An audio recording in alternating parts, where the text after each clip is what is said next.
I'm already starting.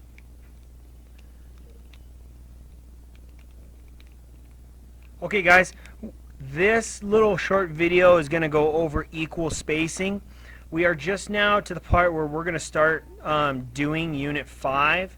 And within Unit 5 you have the multi-view projection, which includes the stop block, the holder, the finger key, the safety key, and the tool holder, things like that. But one thing that I want to make sure I have you guys completely understand is this equal spacing that needs to happen in the areas between the border with our shapes here.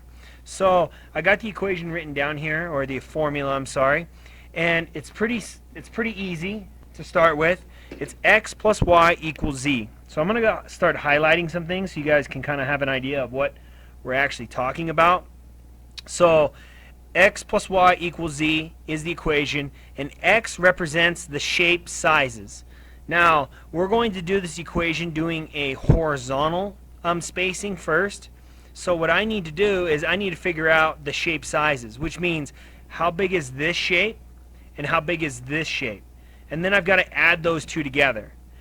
Now, go to y, the number of spaces. So, what you've got to understand is that this thing has got to be broken up evenly, these two blocks, into two equal spaces, or two equal shapes. I'm sorry, I'm screwing that up. 3 equal spaces around the two shapes. So this shape, or this space, and this space are exactly the same, and same as this one. So technically there is 1, 2, 3 shapes. So my number of spaces would be 3. And we're going to break this down for you a little bit slower. But the border is going to be the actual horizontal border, which the space I'm trying to squeeze it into. So with that being said, like I said earlier, we're going to do the horizontal spacing breakdown. X plus y equals z. Now, looking at the horizontal spacing for our stop block, we need to look at this. And we're going to highlight the shape sizes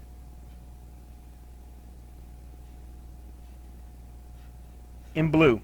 So, notice, there's my X, right? There's my X. Here's my shape size, 4.6. That is this line right here. It tells that to me right there. The next one is this shape.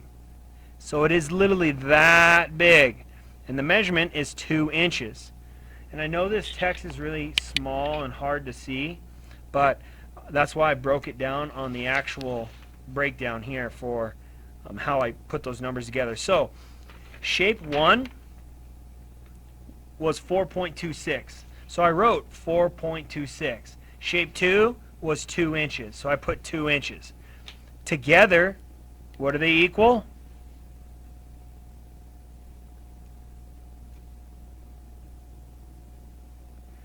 Now, we're done with blue. Now I'm going to deal with orange. Orange is the number of spaces. Now, here we go. This is a space, this is a space, and this is a space. How many spaces is there? I know this is really slow and mundane for some of you, so if you feel like you get it, go ahead and stop. But if you do mess up, I'm going to have you really watch the video all over again. So there's one space, 2 space, 3 spaces. So a total of 3 spaces. So I break my equation down.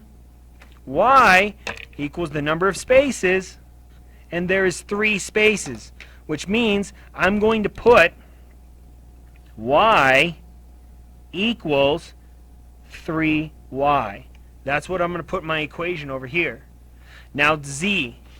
Z is the actual border. Now I'm going to highlight this in green. So because we're doing a horizontal spacing breakdown, this is the space I'm fitting it into. Now I've already measured this, and it is 10.5. So z is pretty easy. It equals 10.5, and it's the border. You got me? So we're going to highlight this just a little bit more so you guys can understand. And then we're going to physically break this down.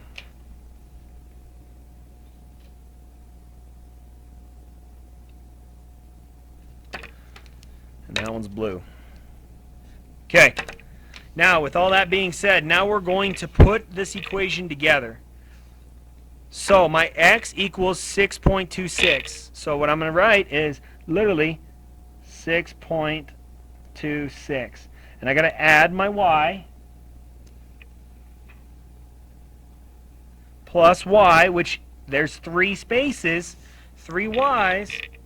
So I'm going to go 3y equals, and how big is z? Z is the border, which is the space I'm squeezing it in between, 10.5. Now, it's pretty simple algebra at this point. You just got to solve for y. So I'm going to pull this calculator out so you guys can see. And I'm just going to simply take, I got to get the y by itself.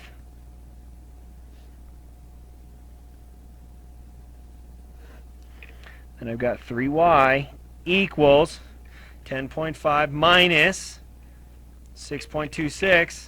I come up with 4.24. Then I've got to get the y by itself. I'll divide it. Y. So then I'll go divide by 3, which equals 1.413 repeating. Now, what does that mean? Well, that depends. You got 2 options. We know that we're dealing with decimals. But should we use the fraction scale of decimals, or should we use the decimal tenths, the tenth scales of decimals? Well, the next question you got to ask yourself,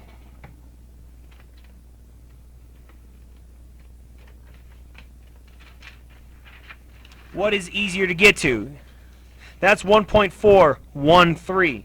Because it's not just 1.4, because 1.4 would physically be right there, it's somewhere in between here, right? Too hard to find. So what I'm going to do is I'm going to pull up my conversion chart, and I'm going to go to the last 3 digits column. Here's my last 3-digit column. I'm going to scroll down to the 0.4. So 0.413. So here's 0.14. There we go, which is 30 seconds. So we want to round, well, we can figure that out. So 1330 seconds. Now I'm going to pull up this. I'm going to go to my fraction scale. Now we're going to zoom in for you guys, because you guys can see what I'm talking about at this point. Now my number I needed to play with was 1.413. I'm going to look at this. I'm going to get my X-Acto knife out, and I need to go to 1. There's 1. Now 0.413 came out to equaling 1 and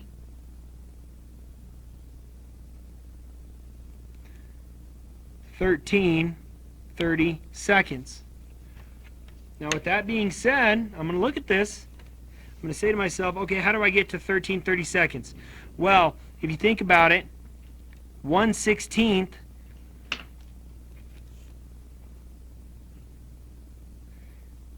equals 2:30 seconds. So what am I going to do? I'm just going to physically go, wow, that was weird, 2, 4, 6, 8, 10, 12. What do I need to get to? 13. There's 14. So technically 1330 seconds is literally right between here. What I'm going to do then is I'm going to go to 1. I'm going to mark it out. 2, 4, 6, 8, 10, 12, 14. So between here and there and the 0, that distance right there is 1 and 1330 seconds. So what I need to do now is I need to pull up my thing. Now that I've figured out my answer, my spaces here equal 1 and 1330 seconds. This space here is 1 and 13 30 seconds. And this space is 1 and 13 30 seconds. So the 1s represent the number of spaces, and the Z represents the border. The X represents the shape sizes. Now, how would I do that vertically? Well, it's easy. Flip it this way. Pretty simple, right? Now start doing it this way, but in reality, green is going to go this way, then we're going to go blue is the height, then you got to look at this. Keep in mind, guys, remember, this height, this width right here, is this width, which is pretty simple. It goes up and comes over, goes up and comes over, goes up and comes over, goes up and comes over, which means this is going to be 2.5. This missing view is going to be 2 inches because it looks like that. Now I'm about to show you the block, and if you didn't watch the video, I'll tell you to go back and watch the video. Here's the block. This is the top view. See how it looks? I'm going to go to the right side, which is over here. I'm going to flip it to the side. See the view? Looks just like it, doesn't it? See that little shelf? That's the shelf. Now we're going to go back to the front, and now we're going to go to the top. That's what the top looks like. Okay, enough said. Hope you guys have a great day.